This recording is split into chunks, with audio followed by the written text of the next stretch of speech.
Good afternoon. There are two reports and size-ups that have to take place continuously on the fire ground. Reports from companies operating inside a fire building and the view of the exterior of the building and the roof that is usually done by the incident commander or his or her designee. When those reports do not add up, a red flag should go up because somebody's got it wrong, and it's probably from the perspective of the company operating inside. My name is Bill Gustin. I'm a captain with Miami-Dade Fire Rescue. And with us today, we have Chief Jason Hovelman, Captain Clark Lamping, and our oldest guy in the room, Captain Mike Dugan from Ladder Company 123, retired. So before we get started here with our program today about reports from the inside and outside of the building, I want to give a shout out to our friends at Key Hose. That's keyhose.com. It is in use continuously here at Miami-Dade's Training Academy because we're running one recruit class after another. It's out in the ultraviolet tropical Florida sun. It's being dragged over asphalt, over windowsills continuously.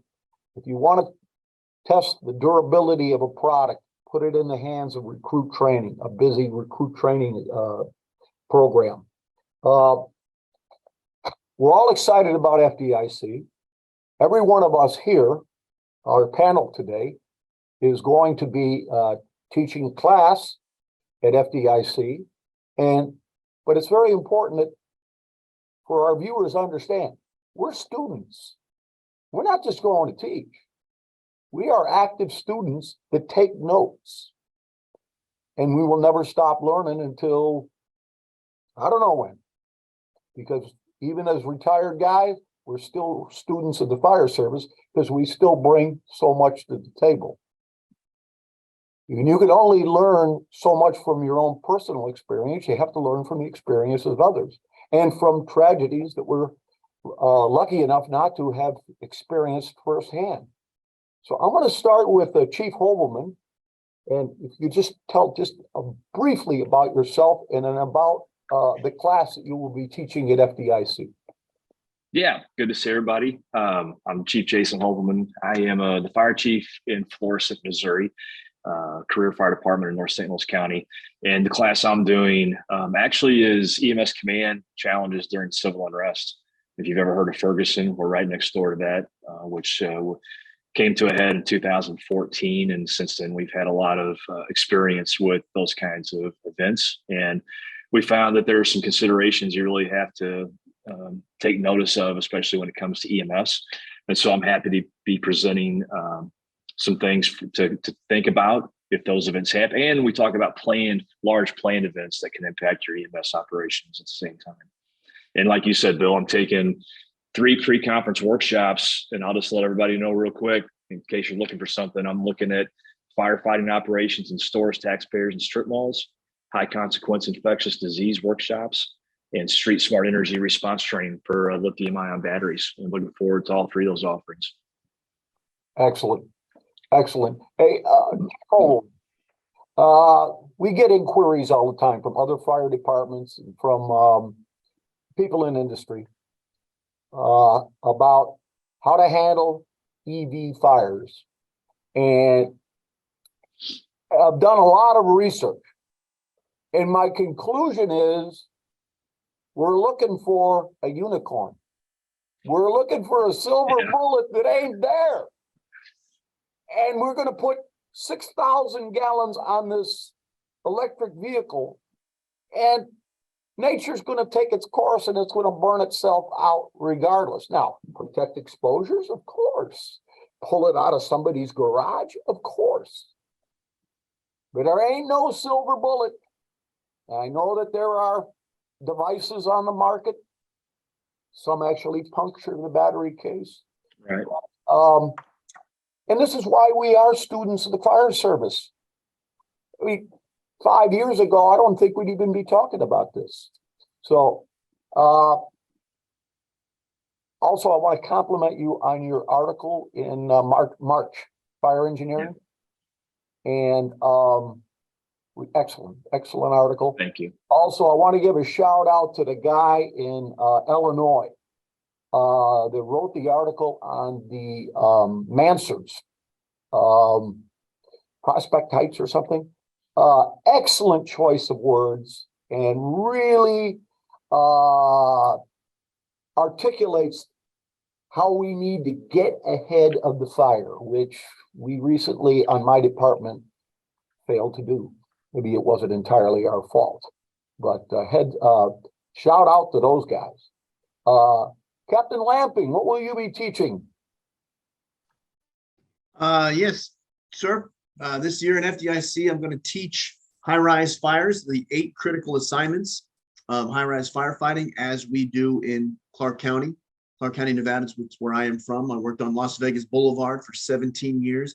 In addition to that, in 2015, we had the Riviera Hotel, which the county purchased the Riviera Hotel, and they eventually knocked it down to build more convention space, but they let us train on the Riviera Hotel for 9 months, which I just happened to be, just by luck of the draw, I was the captain of training during that time. It fell in my lap.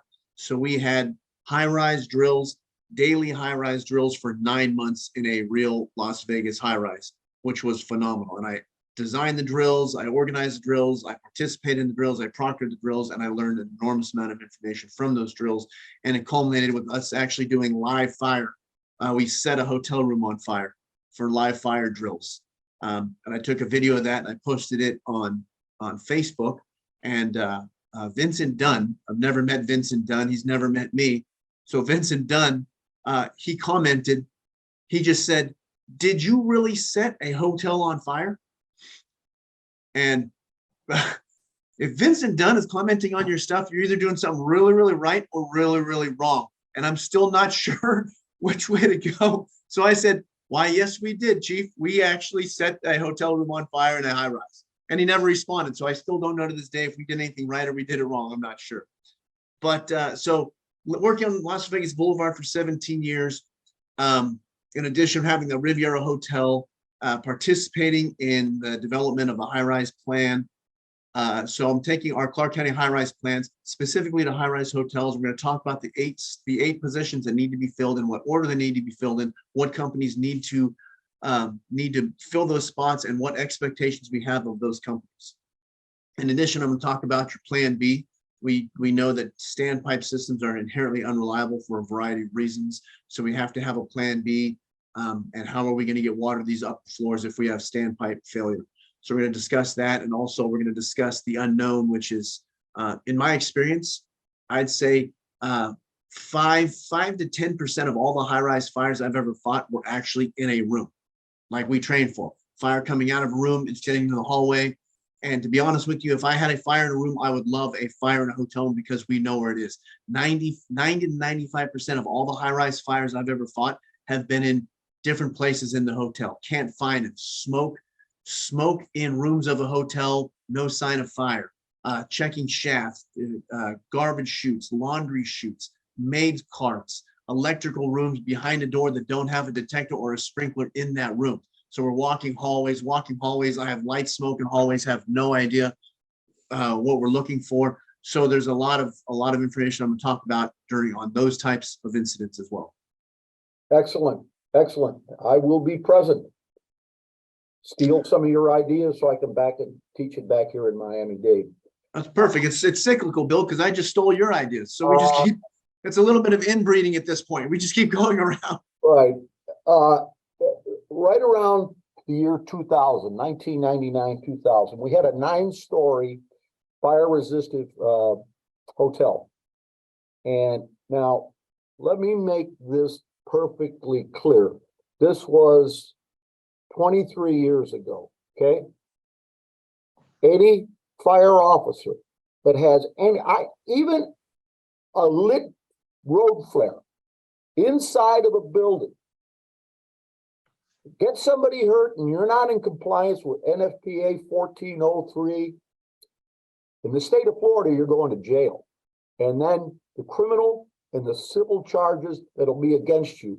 There's just, Clark, you and I have discussed this. The world has changed and we have to change with it. So, you know, we can laugh about it. Yes, we had tremendous fires and we intentionally left the bulkhead door open, Captain Mike, so that we would intentionally create a flow path so that fire would roar down the hallway with us. I used to get on the radio and advise the alarm office, we'll be using a smoke bombs or a smoke machine. Smoke machine, my ass, Christmas trees, pallets. We looked like Fred Sanford going over there. Those days are over. It was a great experience. And I ran dozens and dozens of companies through that. But unfortunately, these days are over. We have NFPA 1403. Clark, I know that you had a bad experience. My department, we killed a recruit with a controlled burn that went wrong. So those days are over. I want to make that perfectly clear. Okay, so we learned from it, but we would never do that again. Captain Mike, what will you be teaching for us, sir? I will be teaching a workshop, a 4-hour workshop on company level drills, how to leave them wanting more. I'm going to go over with people who are looking to get promoted, want to do a drill in the firehouse, how to have a company drill, and some of the things that I have learned, similar to you guys. One of the things I talk about in my class is making relationships.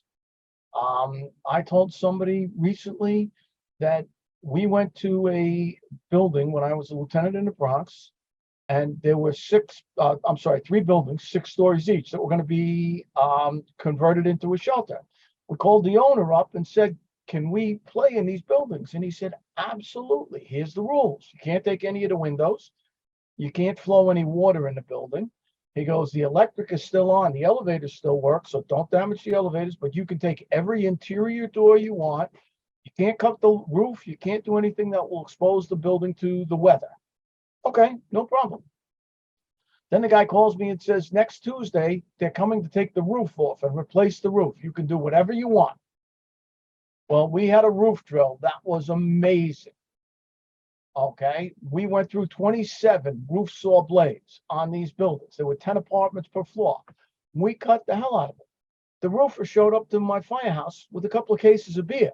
And I'm like, no way, time out. You can't bring that into this firehouse. You'll get me fired. And he said, oh, I'm sorry. Okay. He said, do you guys like Italian food? And I said, yeah. And he went out and he spent a couple $100 on food for us. And I'm like, you don't have to do this. He goes, are you kidding me? You saved me so much money because I bid to take that roof off. Now I got to clean it up, but you did half of the work I bid on. I'm getting paid for what you did. He goes, you guys are the greatest thing. He called me for a couple of years after that. Every time he was doing a job, hey, I'm taking a wooden roof off on this building. What's the closest fire company? He'd go, not, hey, you guys want to drill on this roof? Here's the day I'm taking it off. You can have up till that day to do whatever you want. You can cut the heck out of it. Brilliant. Work your things. If a building is being renovated or demolished, the fire department has to be told about it. And then you can make those calls, like your county bought the building. Hey, can we do this? You might have to get the fire department to send them a hold harmless that you're not going to sue them. But if you're drilling on work, you're not going to hold the building owner responsible. So this is a whole class about all kinds of stuff like that. And it should be a lot of fun. So for anybody who wants to hold a company level drill, I'm there on Monday morning. I'm doing it Monday morning. And then the rest of the time, I'm going to be a student. I do have some commitments this year. I wish I didn't, but my friend Bobby Halton's family is coming in, and Jack Murphy and I are going to make sure that they get escorted to everything they have to go to. And that's going to be our job. So I am doing it. I'm honored to be doing it. I'm sad that I have to do it. I understand. Before I get into describe what I'm teaching, just popped into my mind. Another excellent article from March's Fire Engineering on acquired structures by a fire officer named Kirsch, I believe. I hope I've got that correct. A must read, and I circulated it to every one of the training captains in our training division. Got a lot of great information in there on hold harmless and some of the arrangements that have to be taken care of, and details that you probably wouldn't think of yourself. Great article. I highly recommend it. Like I say, we're all excited about FDIC, both as instructors, but also as students. The boss, Chief Rhodes, David Rhodes, wants me to remind everybody that the hot classes are almost all sold out. There is some availability, vacancies in the active shooter and the modern vehicle extrication. Everything else is sold out. We will be broadcasting, if that's the correct word, or webcasting, live podcasts from Tuesday to Monday, live from FDIC. I will be teaching operations and management for newly promoted company officers. One of the most stressful times in a firefighter's career is the transition from what we call the backstep or tailboard firefighter to that first line supervisor. That's a huge transition that is very stressful. I have a different philosophy than some people that teach and write about management. There is this philosophy that some instructors teach or officers believe that once you're the boss, you can't be the buddy anymore. I don't believe that. I worked for chiefs that I loved them early in my career, like my dad. And Bill just lost. We just lost Bill. So we're going to continue on with this and hope that we get Bill back. He probably forgot to plug that computer in because Bill is an old guy like me. So so that's what Bill's talking about at FDIC. And we'll pick it up from when we get him back. So we're going to start talking today with the guys about reports and about company level reports. And we got Bill back. but can you hear me? I can hear you, Bill. Yep.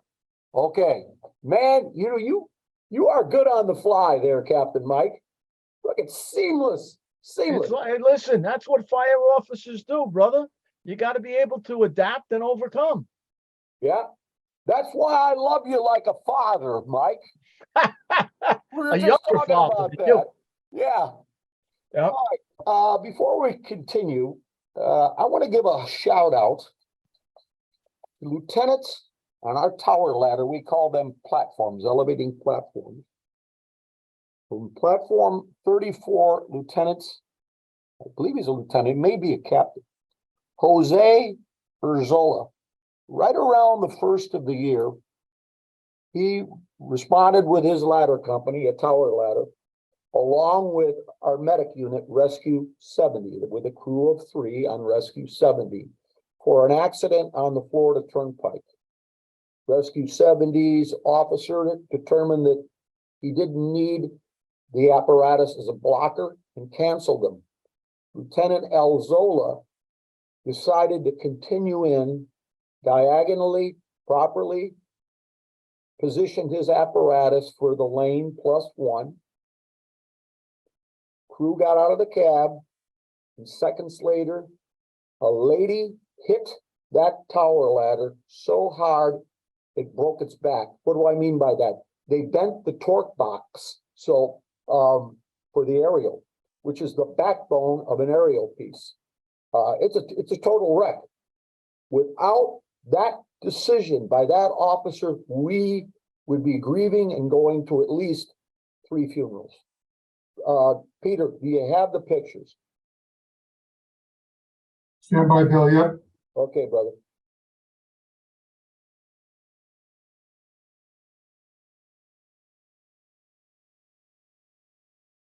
I don't know how the lady survived. Well, I have a good idea. You know, when you're all loosey goosey, you know, you want to show the next one?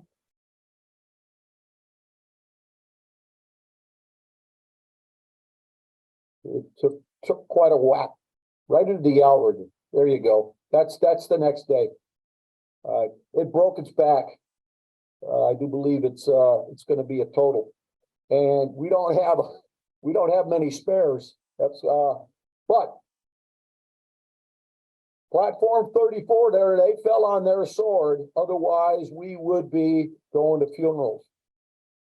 What I thought we would do now is we all have experience with being on the outside. Do you have something to say, Mike? Yes, I do, Bill. Yes, sir. Sorry, I just want to say one thing about that. I was a young fireman and we had a response on the highway, and we sent the engine up, and it was a car fire on the FDR drive. And we sent the engine up, and the truck always went after them to block for them on the highway. But the engine was a much faster rig, and we had to go up and come back down on the FDR drive. And by the time we closed both apparatus doors, ran out, got on the truck, the engine got up and got on the highway by themselves. And a drunk came down, and he was in a minivan, and he hit the back step of the engine. And it was an old round nose American LaFrance, one of those beautiful old rigs. Well, the two guys who were at the back step, because back then we had the booster line on the rear of the thing, on the back step, jumped over the highway onto the other side to avoid being hit. The person who hit the back of the rig moved the rig with the parking brake set 5 feet, killed himself and his wife, and his kid was in the back seat, and screwed up his child dramatically. If your department is operating on these highways and you have the blocking piece, the rig should not go on the highway until that blocking piece is there to follow them right behind them. If you have to wait a minute to enter the highway or whatever else, I think it should be put in some kind of standard that you don't go on the highway until that blocking piece, or don't get off the rig. If you want to go on a highway, that's fine, but you don't get off the rig and expose yourself until that blocking piece is in place. Mike, I'm going to quote our union president, who's spent a lot of time operating on I-95 on Rescue 30. And I teach this in my class on officer development. If you are the first arriving fire company, medic unit, I don't care what it is, and fighting a car fire or patient care is your first concern or consideration, you're not doing your job, because your first consideration is to protect the crew, but also to protect the person that happens to be in the original accident vehicle, because they got the most to lose. So I know it's a little bit off topic, but I think it bears repeating. And listen, Bill, that brother we lost from Texas, from West Texas, survived the fertilizer plant explosion and killed on the highway. Yeah. I mean, unbelievable. You know, and a lot of these, unfortunately, that we're seeing now are tractor trailers. And if that had been a big rig that hit that tower ladder, it would have been a lot worse. Yes. Quote Vincent Dunn, this has to do with outside size up. There are 6 sides to every fire, but when you have combustible siding, there's a 7th side. It's the exterior. And there is a good possibility that the companies operating interior are not going to be aware of that, or at least readily aware as we would be from the outside. When I say a roof report, maybe I'm an old timer, but I'm all for drones, man, especially with the thermal imager. But Mike, that's where one of the most, in my experience, one of the biggest discrepancies come, where it's clear as a bell inside the building, and yet, as a result of an inspection hole or just a visual of the roof, you have an experience like that that's notable. Yeah, I have a couple of experiences. Go ahead, But Mike. One of them was, we were at, a fire and we thought we had the fire knocked down and we were all getting ready to take up. And all of a sudden, the guy up on the roof says, "We got fire in the cockloft." How do we have fire in the cockloft? Well, there was a renovation in this building and there was a second pipe chase behind the pipe chase. And we opened up the first pipe chase and didn't realize there was another. They had put another pipe chase behind it. They redid it. Fire was in that pipe chase. We burnt the roof off the building. Okay, that's just one. And there, I can name hundreds of them.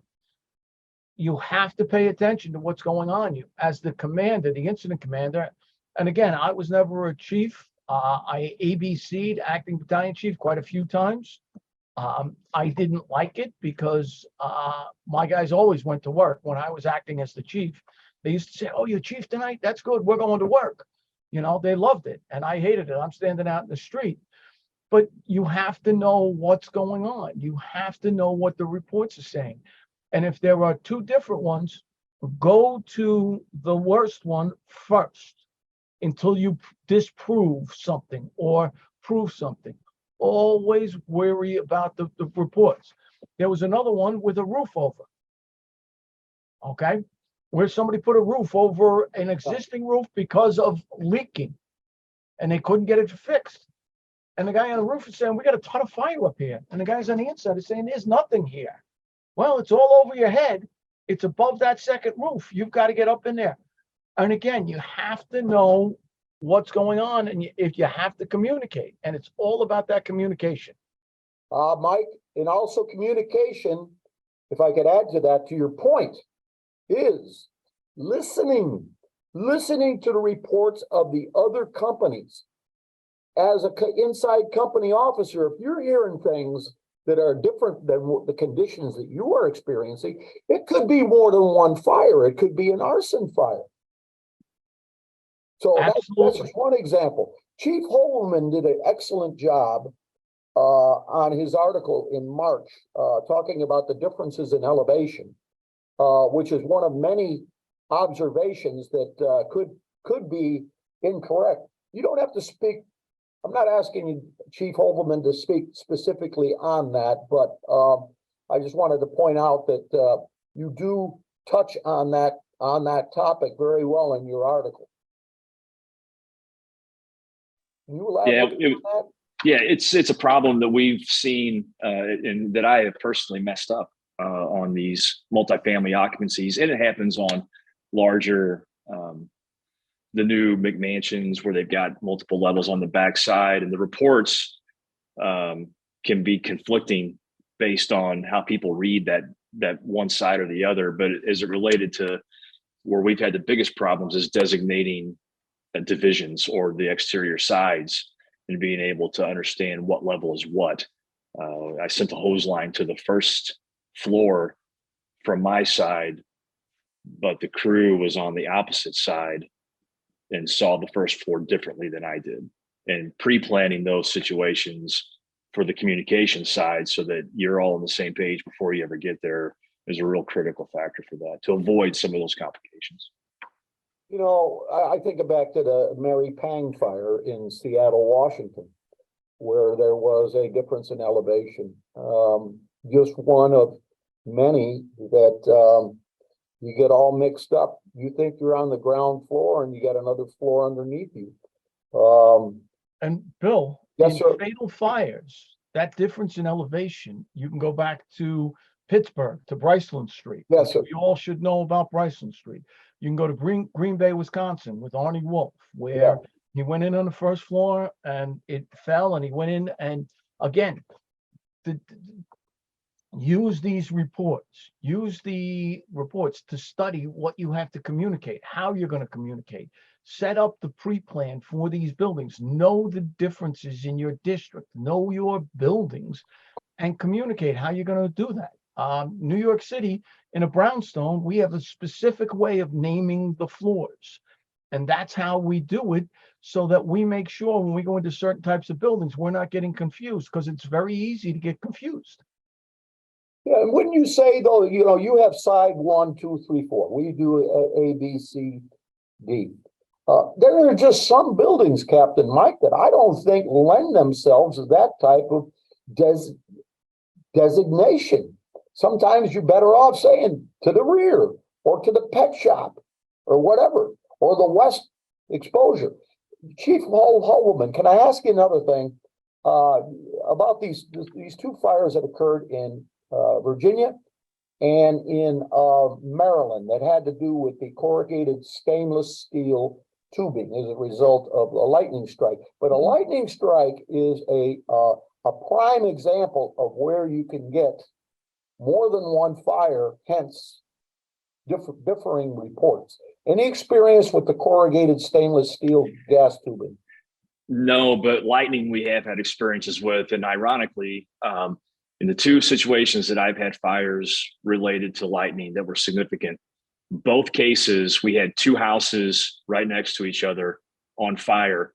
And the first through officers' communications for that initial size up to identify which building that company's operating at first dictates how you set up those further incoming companies, because it can get real confusing real fast when you've got fires in two houses that are right next door to each other. And that was something that we had to overcome too. Yep.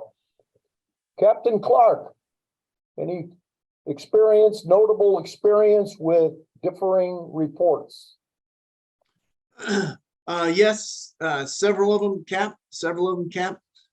One thing I do want to mention specifically is the crews, both the incident commander and the companies have to have discipline. How many times have we been in a fire interior and, oh, we got this, and the chief outside says, get out. And how many guys, right? Hey, chief, give me 30 more seconds. We got this. Come on, chief, give me 30 more seconds. And the chief says, you don't have 30 more seconds. Get your ass out of the goddamn house now. Oh, all right. Hey, he's seeing something that we're not. And if the chief is outside saying, get out of the building, the answer is not, no, chief, give me another minute. I think we got this. And on the other side too, if the companies inside are giving the report to the chief has enough faith in his company officers that they are experienced, then they can make the call. And if the company officer says, look, I'm looking at this, chief, we need to do this, then the chief needs to say, okay, we're going to do that. So it takes discipline. And no one wants to be pulled out of a fire when you think you have it. I know I'm guilty too, but obviously they are seeing something that we're not seeing. So when he says, get out, it's time to go. It's time to go. You're not seeing what I'm seeing. You're not seeing what I'm seeing. We're past the halfway mark. I want to mention our friends at Key Hose. That's keyhose.com. Don't go cheap on hose. It's literally your lifeline. And Jimmy's not here to talk about the tragic loss of one of his captains. But in that fire, and maybe next month we'll cover this. It was an arrangement where you did not have a spacious hallway to lay out the hose, and which means you got to have hose that if you're laying into an apartment or on a small landing, you got to have hose that is extremely kink resistant. And I'm very confident that the Key Hose, the combat ready that my department uses, and that I've also have experience with the True ID. I always say this, every one of these hangouts, take the key challenge, try to kink the Key Hose. So high-rise firefighting, multiple family firefighting, you got to have hose that is very kink resistant. On that note, Captain Yes. Gustin, and as far as reports go, high-rise firefighting, the incident commander is probably in the street looking up at a building. They might not see anything. If you are interior of a high-rise building, it is your duty to keep command informed. Do not make command ask for reports. You should be routinely briefing him. Command, we're on floor 10, nothing showing. Command, we're on floor 12, always clear. 14, all right, light smoke on 15. This is what we're doing, command. We're hooking up. We have pressure. Here's the pressure we have on the standpipe. It is imperative that those interior crews continually update command, because I'm personally, you guys are all officers. I don't know if anyone's more nervous than an incident commander on a high-rise fire when he's got 60 firefighters inside of a building and he hears all this radio chatter and he looks up and he sees nothing. He sees nothing but a glass building and he's hearing all this chatter. He's got to be the most nervous person on the planet at that point. So do everyone on scene a favor and keep your incident commander informed. To your point, Clark, real quick, Cap, to your point, as an incident commander, the same kind of patience has to be there so that you're not calling your interior officers every 20 seconds or a minute or 30 seconds and letting them work. And I started to put a clock timer next to my command post because time moves really slow for the incident commander and it was really fast for the officers on the interior. And that time warp can create some confusion and radio traffic like what you're talking about from both sides. And very honestly, the other thing is, if your people are not getting back to you, a lot of times with the radios, if there is a radio that is closer to that fire officer, that's stepping on the chief's communication. If you ask me for a report and don't hear back from me, almost immediately, you have to ask for that report. Now, you don't want to be a micromanager every 30 seconds. How much water are you flowing? Enough to put out the fire, chief. Is it hot? Well, it's on fire, so I think it's a little warm, chief. I don't want to hear stupid questions like that. But if you want a report from me, you have to make sure. And sometimes when I communicate back to you, if somebody else steps on your radio, I remember doing this, and back in the day, again, being politically correct, we're not allowed to call them Collier's Mansions anymore. They're hoarding level 1, 2, and 3. But I remember telling the chief that we had a Collier's Mansion. And we went in the back door of the apartment and up like 4 feet. And so you're higher in the apartment. The fire is you're crawling into the fire. You can't get under it because there's so much stuff in there. And the debris was everywhere. We had to breach walls in the hallway to get into the fire apartment to put the fire out. And he didn't hear me. And we went back and got the radio transmissions and listened to them. And they were there because one of the cars that picked up the radio transmissions was positioned here. Another car was positioned someplace else. And they all pick up all the radio transmissions and then they can put them together. But a lot of times, because of the radios, because they go with the strongest signal, will transmit to the closest radio. So if the chief is outside, or in a lot of high rise, they're going to be in the lobby at the lobby command post, trying to see what's going on the board and where the fire is and everything else. You got to make sure that those messages are received and acknowledged. Yes, and also trust your gut. I have an article coming out in April's Fire Engineering, and I got a little sidebar on trusting your gut. It's not only what the company is telling you, but how they're telling you. Do they sound distressed? Is it a seasoned officer and you can tell that he's rattled, that and sometimes it's not what they're telling you, it's what they don't know. It's what they don't know. And this is another thing I'm going to stress in my class, officer. You got to let the boss know at the first indication that your tactics are not working, because he can have the most brilliant strategy in the world, but if you cannot execute that strategy by performing specific tasks, such as getting a ceiling down, such as getting into the rear of a commercial, if you can't do that, or you're going to be delayed. And don't be afraid to say, Chief, we're having difficult. Don't wait until you're on your hands and knees, exhausted, and then tell the chief that you need some help or that you're unable to complete this task. Tell the chief what he needs to hear. Chief, And Bill, yes. Bill, the other thing on with what you just said, I think is one of the most important things on communication on the fire ground. If I assign you, Bill Gustin, to be my roof firefighter, and you're going up to the roof, and that's where you're going in this building, I expect you to get there.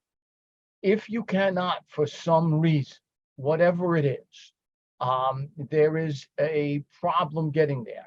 There is an issue. There is a dog that attacked me already and tried to bite me or bit me already. That happened to me up in Harlem, a dog up on the roof. Okay, whatever it is, you have to communicate that to the boss because we expect you to do your job. If I give you the job of going into the building next door, forcing entry and checking the cock loft next door, if you can't get there for whatever reason, you got to let me know. That's the most vital because my tactics are based on you doing a job and getting back to me with a report. If you can't do it, you have to make sure that I know that. Yeah, it's so Clark, you wanna dive a little bit deeper into this? We had one Cap. It was a commercial job and it was a metal fabrication shop. And it was in a pretty lousy part of town, an industrial part of town, a lot of break-ins. And we were the second due truck. And so we were assigned to Charlie, go in Charlie and make access. We pulled around Charlie. And like I said, it was a metal fabrication shop. The back gate that these workers had fabricated for themselves, it was more sturdy than any prison that I've ever been in. I've never been in prison. I've ever seen, I should say. Unbelievable. And I took one look at that and said, hey, command. And of course, my guys were pissed off and says, we've got a problem back here. We're going to be significantly delayed.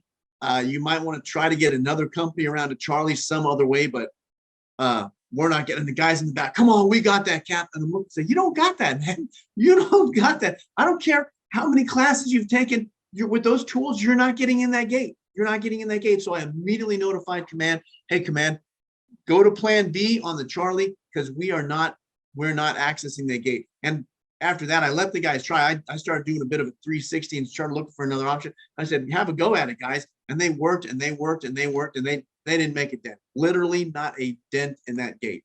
So we had to actually go the building next door through that Charlie gate on the property next door and then breach another gate to go into their property like that to get on their property. That was easier than trying to get in the Charlie gate. So absolutely, like Captain Dugan said, let him know early because he has expectations. He sent me to Charlie. He's expecting me to have that Charlie door open in minutes. For our viewers,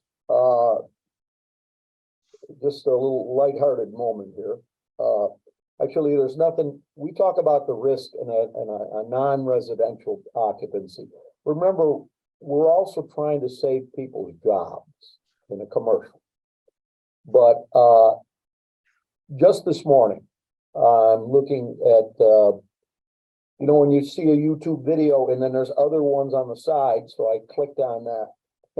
It was a fire in a dollar store. And one of the comments was, you got to see it. The comment was, the building and contents were a total loss estimated around $37.99. A company spokesman said, while this location will not be reopened, 2 additional locations, approximately 1/4 mile away, are open before this fire was declared under control. So the community will continue to still be served by these wonderful employees of the dollar store. There again, dollar stores and discount auto parts. We don't have enough of them. One on every corner is not enough, guys. But remember, there's a life hazard in every fire, and we're coming on your yellow and blue apparatus, me and my lime green, and Jason properly red, and Chief Mike on his red apparatus. We are going to make an effort to save people's jobs, but it is going to be a risk, just like everything else we do. Getting out of the cab on the roadway, like Captain Mike was talking about. On that note, Captain Gustin, I did watch that whole video. It's about an 8-minute video. Lots to learn. I don't know where it was exactly. I noticed there's several different color apparatus. I'm assuming they were volunteers from a lot of different agencies showing up to that. the progression of the smoke, the lines that came off the initial rig, the water supply they were using, pumpers, they were using tankers, right? Yes, There's a lot going on there, a lot to learn if you just slow down. Absolutely, if you put that video on, it's a dollar store, YouTube, in Pennsylvania. And I gotta tell you, I don't care if that was the FDNY, Miami-Dade, or Chicago, Clark County. The outcome would have been the same. What those guys did to sustain that water supply was absolutely remarkable. And that's something that us city guys with a hydrant on every corner have never really been involved with. But the outcome would have been the same. I had a chief that used to say about those kinds of buildings, either doubtful, it's doubtful, or that building is shot in the head. What do we mean by shot in the head? We've all been to attempted suicides or homicide, murders, where the guy's head is obliterated and his vital signs are perfectly normal. Shot in the head. There's nothing we can do about it. The same chief had this, and I teach this in my class. There's two types of fires we go to as firefighters. Residential, where we go to the fire. We mask up, we flow, we belly down there, we aggressively get inside and operate at a higher level of risk. And then there's the closed up commercial, where it's our lives that are in danger. And the fire is going to get a lot worse before it gets better, especially when the show windows are either taken by the fire or by us. So sometimes on those types of fires, we're going to let the fire come to us and then fight it on our terms. We also had some great tower ladder placement, and where the aerial came down, that's a whoever was on that fire, a hell of a lot. You had your hands full, and the building was lost. However, I have the utmost of confidence that had there been exposures, they would have kept the fire to that building of origin. So it's a great video to watch, Clark. I think I sent it to you. I think I sent it to all you guys. Yeah. One on time. We still got time, but kudos. And we're going to be to watching that, Cap. Pennsylvania. I go back on Saturday. That will be the first thing at the breakfast table. I'm putting that video on the TV. We're going to watch that and talk about that. Just a lot to learn from that video. And thank you for sending. Take a look at the back, Clark. We're talking about reports. There's that facade. Yeah. Looks like it's not part of the roof system itself. And very honestly, in that, the wind in that one, while it was coming around that building, the wind as it was taking that smoke, I was like, you don't want to open up anything on the back of that building or anything else on the Charlie side or the exposure 3 side. When you looked at that with that breeze that was coming around the corner of that building from the front side. And I'm telling you right now, depending on how the wind was hitting the back of that building, the back side, the Charlie side, the 3 side, whatever, if you opened up that door like Clark had talked about and fed that fire, if that wind was coming that direction, you know, and it could have been, I didn't see the back, I never really saw the back of the building, you could have a major issue here. So you have to understand all of these things, and that's where your reports are vital. And that's where if you're standing there at the back of the building on the Charlie side, and you don't say to the chief, hey, chief, we got about a 20 or 30 mile an hour wind blowing back here that's hitting me in the face. Do you want me to open up this door? He might change his plan. He might say, nope, not until we get that fire knocked down or until we get a line flowing on that fire or whatever else. I don't want to put my people in danger. So again, that's why all of this is so important to us. Guys, that is a critical factor in a 360. Is when you get around the back and you have a perceivable, you can feel the wind blowing in your face, and it doesn't take much of a wind. But that is a critical size up factor that could have a huge factor in terms of where you're gonna attack the fire. I mean, if we'd love to fight it, with the wind at our back. Otherwise, we're gonna have to take flanking positions. Also, remember the facade. It can come down, as in the words of Vincent Dunn, like a giant stone wave. Clark, God knows in your area with your type of construction, it's so lightweight. But you don't have earthquakes, you don't have a snow load, you don't have tornadoes. On commercial buildings, Cap, it's actually required in our brief incident report. If you show up on a commercial, if you have a mansard, is it supported? Is it unsupported? That has to be included in the brief initial report. Clark, That's how serious we take it. now, when we say supported, do we mean that the mansard is actually an integral part of the roof structure as opposed to a bolt-on? I would say supported, Cap, if I have columns holding up, visible columns holding up the mansard. That is a supported mansard in my book. Because you can't see on arrival, I can't tell if it's bolted on the front until I get in there and start taking it apart, until the roof company comes on the back side of the mansard and gets in it. I'm looking for some kind of support column holding that structure up. The guy behind the curtain, Pete Procchio, what's the best way for us to get this link so our viewers can avail themselves to, oh, Mike, you got it right there? Done, Bill. Come on, just ask and you shall receive. Good company. I love you like a dad. How is it? Dad. How is it the oldest guy on the top has the best technology? How did he do that? Yeah, hey, I play the old guy card, okay? No, he's a high-tech guy. He's a high-tech guy.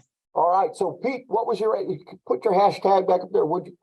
We got this for everybody to see. Pete's got it. Okay, great. All right, we got about 5 minutes left. As usual, a lively conversation. Shout out to our brothers that are not here today. Brent Brooks, who is teaching in Saskatchewan, north of the border, and an interesting fellow. Daryl Liggins, who is probably on another vacation somewhere, Oakland, California. Samuel Hiddle, that I hope to see at FDIC. And this is the other thing about FDIC, guys. You're going to meet people that are going to be your career-long, lifelong friends. You're going to network with people. You're going to share stories, share videos. Some of my closest friends I've met. Well, Jason, I met you at Andy Frederick's training days. I had written your, read your articles. I noticed we've got Mike Cornelius just opined. I'll give him a shameless plug for his product because he doesn't have any competitors, and that's the Speed Swivel. So, Captain Mike, and I look forward, Captain Mike Cornelius, who I believe is a friend of Clark Lampen's. That's where I met Mike Cornelius. Yes. Yeah. He will In Vegas. He came to Vegas at the Riviera. Yes, he did. One other funny story about, because I was at Vegas. So one of the things I'm most proud of is the job we did there, the teaching at the Riviera. So I'm telling the recruits how proud I was to advance hose lines into Frank Sinatra's exclusive suite in Las Vegas. And I see blank stares. Not one recruit knew who Frank Sinatra was. Now that's feeling old. That's feeling old. Yep. That's why he doesn't know technology. Yep. He's still listening to the crank record player with Frank Sinatra on it. Yeah. 8 tracks. Get it on 8 tracks. Controller.